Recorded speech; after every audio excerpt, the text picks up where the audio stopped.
ICC আর ভারতকে নিয়ে নানা সমালোচনা থাকলেও নির্ধারিত সময়েই মাঠে গড়াচ্ছে টি-20 বিশ্বকাপ। মেগা আসর সামনে রেখে অংশগ্রহণকারী দলগুলো নিয়ে নানা মত দিচ্ছেন সাবেকরা। কোন দল শক্তিশালী, শিরোপার জন্য কারা বেশি দাবিদার, এসব নিয়ে কথা বলেছেন সাউথ আফ্রিকার সাবেক অধিনায়ক এবি ডিভিলিয়ার্স।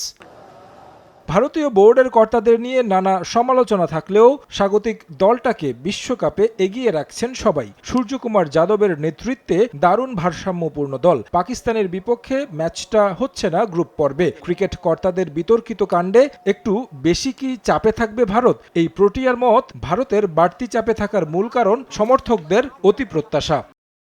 ভারত দারুণ ভারসাম্যপূর্ণ দল, দুর্দান্ত ফর্মেও আছেন ক্রিকেটাররা। সূর্যকুমার সামনে থেকে নেতৃত্ব দিচ্ছেন, ঈশান কিষান ছন্দে আছেন। ব্যাটারদের সঙ্গে বোলিংয়ে বেশ কিছু বিকল্প আছে অধিনায়কের হাতে। তবে হ্যাঁ, ভারত চাপে থাকবে, কারণ তারা স্বাগতিক। দর্শকদের প্রত্যাশা বেশি থাকবে। মাঠের বাইরে নানা ইস্যুতেও এমনিতেও চাপে তারা। ভারত ছাড়া বাকি দলগুলোর প্রস্তুতি কেমন, স্কোয়াডই বা কেমন হয়েছে? সাবেক প্রোটিয়া অধিনায়ক বাছাই করেছেন তার পছন্দের সেমিফাইনালিস্ট। অবাক করা বিষয় হলো, সেখানে নেই অস্ট্রেলিয়া। স্কোয়াডগুলোর দিকে তাকালে কোনো দলকে ফেলে দেয়া যাবে না। সেরা 4 দল বাছাই করা কঠিন। তবে আমার মনে হয় এবারে টি-20 বিশ্বকাপের সেমিফাইনালে খেলতে পারে ভারত, সাউথ আফ্রিকা, ইংল্যান্ড। 4 নম্বর দল হিসেবে পাকিস্তান, শ্রীলঙ্কা, নিউজিল্যান্ড থেকে কেউ হবে। কিউইরা সবসময় ডার্ক হর্স, তারা সবসময় দারুণ কিছু করে আসছে। চতুর্থ দল হতে পারে নিউজিল্যান্ড। প্রথম বিশ্বকাপ হিসেবে এবার ইতালি চমক দেখাবে বলেও বিশ্বাস এই প্রোটিয়া ক্রিকেটারের।